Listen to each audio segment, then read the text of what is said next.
साथियों नमस्कार, जय हिंद। साथियों आज हम बुद्धि का मापन, मेजरमेंट ऑफ इंटेलिजेंस और बुद्धि परीक्षण का एक अपना लंबा इतिहास रहा है कि कौन कौन से बुद्धि परीक्षण हुए हैं, जिनमें प्रमुखता हम देखते हैं कि बिने साइमन परीक्षणों की अपनी एक लोकप्रियता जो है पूरे जनमानस में फैली, खास करके साइंटिफिकल क्षेत्र में फैली। टर्मैन की स्टैनफोर्ड बिने परीक्षा, बुद्धिलब्धि का प्रत्यय यानी कॉन्सेप्ट ऑफ आईक्यू, और ज़्यादातर लोगों ने आईक्यू के बारे में ज़रूर सुना है, क्योंकि ये एक ऐसी जो है परीक्षा होती है, इसमें जो है व्यक्ति से प्रश्न पूछे जाते हैं और उसकी इमेजिन पावर, थॉट प्रोसेस, इन सब को मेजरमेंट करने का प्रयास किया जाता है। टर्मैन मेरिल परीक्षा, आर्मी अल्फा परीक्षण, समूह और उपलब्धि परीक्षाएं, तो इन सब विषयों पर हम विस्तार से चर्चा करेंगे। सबसे पहले हम बुद्धि का मापन किस प्रकार किया जाता है, मेजरमेंट ऑफ इंटेलिजेंस, इस विषय पर बात करेंगे। तो बुद्धि के संबंध में मनोवैज्ञानिक कभी एक मत नहीं हो सकते। जब भी वैयक्तिक भिन्नताओं के मापन पर विचार किया जाता है तो बुद्धि भी उसी संदर्भ में देखी परखी जाती है। प्रत्येक व्यक्ति में भौतिक तथा मानसिक योग्यताएं भिन्न भिन्न होती हैं। शिक्षा तथा समाज के अन्य क्षेत्रों में बुद्धि मापन को अत्यधिक महत्वपूर्ण माना जाता रहा है तथा विभिन्न प्रकार के बुद्धि परीक्षणों से व्यक्ति के बुद्धि मापन का प्रयास होता रहा है।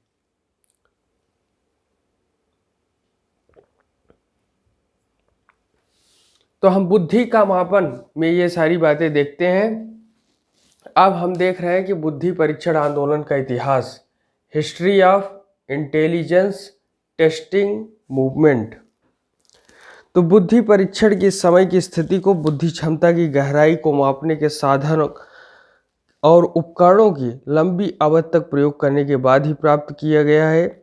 इसका पहला श्रेय बिने को है, जिन्होंने सन 1905 में बुद्धि मापन के एक पैमाने को विकसित किया और इसके पश्चात अनेक चरण प्रस्तुत किए। तो हम जिनमें जो है देखते हैं कि बिने साइमन परीक्षा,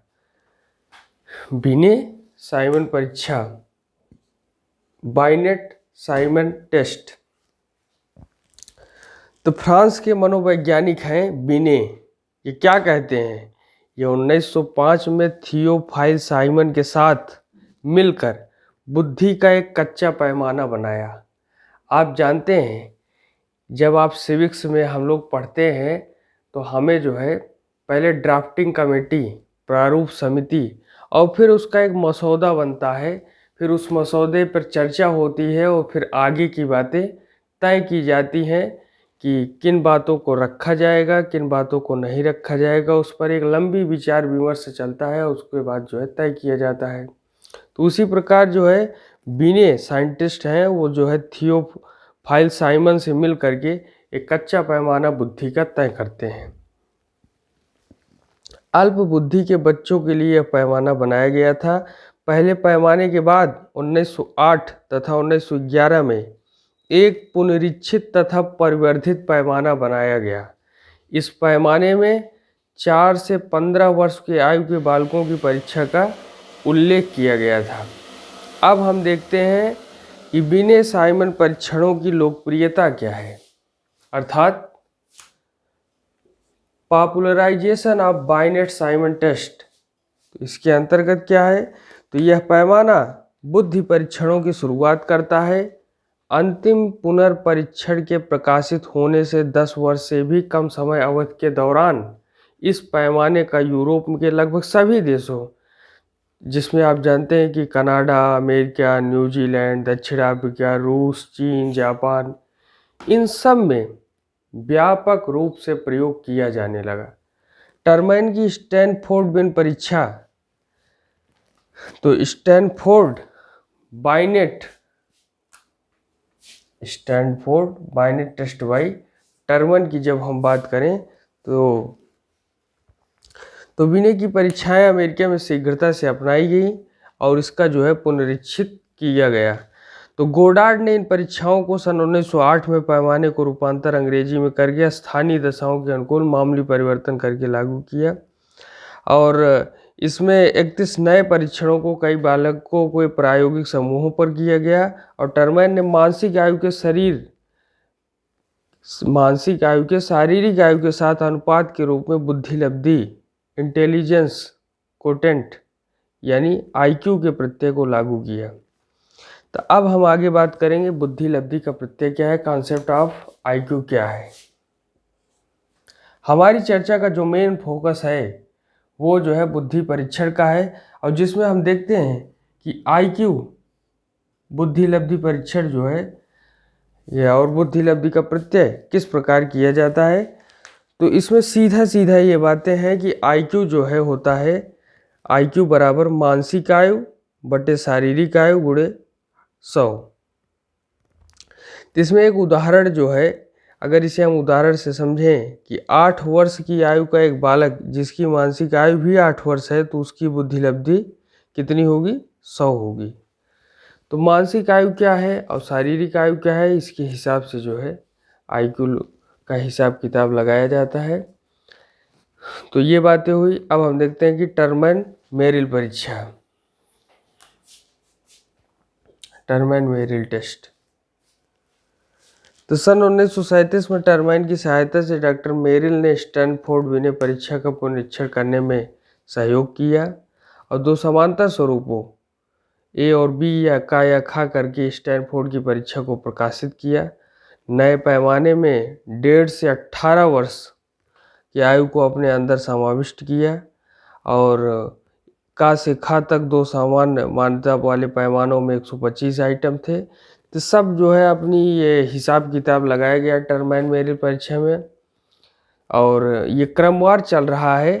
अब हम आगे देखेंगे कि आर्मी अल्फा परीक्षण की क्या प्रमुख बातें रही हैं, आर्मी अल्फा टेस्ट की। तो सेना में शिक्षित सैनिकों की नियुक्ति एवं चयन के लिए प्रथम विश्व युद्ध के दौरान अमेरिका में यह परीक्षण तैयार किया गया था।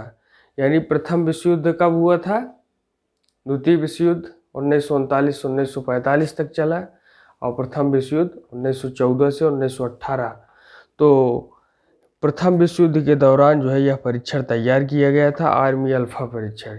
यानी उस समय से बुद्धि की क्या जो है प्रत्यय है, आईक्यू का क्या प्रत्यय है, इसके लिए जो है सेना में क्या कैसी इसकी स्थिति है, इसके लिए अलग अलग जो है मेथड तैयार किए जा रहे थे। शीघ्र ही अशिक्षितों के लिए आर्मी बीटा परीक्षण भी तैयार किया गया। अल्फा परीक्षा मौखिक समूह परीक्षा थी और बीटा परीक्षण लिखित समूह परीक्षा थी। यहाँ आप देखिए कि अल्फा जो है परीक्षा वो मौखिक समूह परीक्षा, यानी एक सेना का व्यक्ति सामने बैठा है और एक सेना का व्यक्ति कुर्सी पर बैठा है, यानी उसका जो है जो हेड है और उससे प्रश्न कर रहा है। तो उस प्रश्न के आधार पर जो सेना का व्यक्ति जो है जो इंटरव्यू देने आया है वो उत्तर दे रहा है और उसके आधार पर जो है मौखिक परीक्षा के आधार पर जो है ये आर्मी अल्फा परीक्षण होता था। और जो बीटा परीक्षण होता था वो लिखित समूह परीक्षा है। तो हर जगह आज भी जो है इंटरव्यू का जो जिन जिन परीक्षाओं में प्रोविज़न है, प्रावधान है, उनमें जो है लिखित रूप से निबंध लिखना, राइटिंग स्किल और तमाम प्रकार के जितने भी प्रश्न होते हैं और जो है 7-7 दिन तक जो उसका लगातार जो है अलग अलग दिनों पर टेस्ट देना, उत्तर देना और फिर जो है मौखिक रूप से इंटरव्यू दे करके परीक्षण करना, ये सभी ये आर्मी अल्फा परीक्षण से ही निकले हैं। और इन सभी क्रमों के आधार पर ही आगे क्या शिक्षागत अधिगम की क्या प्रयोग होंगे। अधिगम का मनोविज्ञान में जो है इसकी बहुत बड़ी अपनी एक अहम उपयोगिता है। तो हम अब आगे देखते हैं कि समूह और उपलब्धि परीक्षाएं, ग्रुप एंड परफॉर्मेंस टेस्ट। कुछ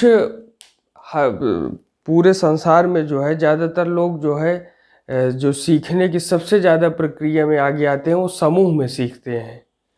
तो जैसे बच्चों का समूह हो उसमें ज़्यादा से ज़्यादा बातें सीखें, क्योंकि वहाँ पर दिमागें बिल्कुल ओपन रहती हैं और खुली खुले दिमाग से हर चीज़ को सोचना और उनका जो है एनालिसिस करना, तो ये एक प्रमुख बात रहती है। और जबकि जो है जब आप अकेले में भी नए नए विचार आते हैं, लेकिन जो है ज़्यादातर सीखने की ज़्यादा चांसेज और ज़्यादा जो है तो ग्रुप में होता है। बाकी जो जितने परीक्षण हुए हैं, जितने प्रयोगशाला में लोग नए नए लैब टेस्ट किए हैं, वो सभी जो है अकेले हुए हैं। तो इन दोनों की अपनी अपनी अलग अलग भूमिका है।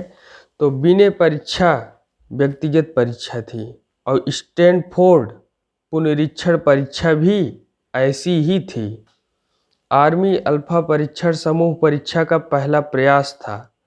स्पीयरमैन ने मौखिक समूह परीक्षाओं को तैयार किया।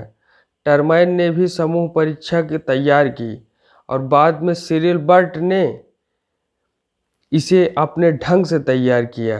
कोलंबिया के थॉर्नडाइक ने भी परीक्षा प्रणाली तैयार किया, जिसमें पूर्णतः अंकगणित, शब्द ज्ञान और दिशा से संबंधित आइटम थे। थॉर्नडाइक का प्रयोग आपने देखा है मनोविज्ञान में, जो वो प्रयोग करते हैं बिल्ली वाला। तो इसमें भी वे जो है अंकगणित, शब्द ज्ञान और दिशा से संबंधित परीक्षाएं करते हैं। एलेक्जेंडर ने उपलब्धि परीक्षा तैयार की है। इसके पश्चात कोह ने खंड आलेखन परीक्षा तथा ड्रेवर ने उपलब्धि परीक्षा बनाई है। और एक अन्य लोकप्रिय परीक्षा है वेस्लर वैल्यू बुद्धि पैमाना। तो ये भी समूह और उपलब्धि परीक्षा है, ग्रुप एंड परफॉर्मेंस टेस्ट के आधार पर ही है। तो आज हमने बुद्धि के मापन और बुद्धि के मापन में क्रम से कितने जो है आंदोलन हुए हैं, कितना इसका इतिहास रहा है, इस सब पर चर्चा की। आगे किसी अन्य विषय पर बातचीत करेंगे। धन्यवाद। जय हिंद।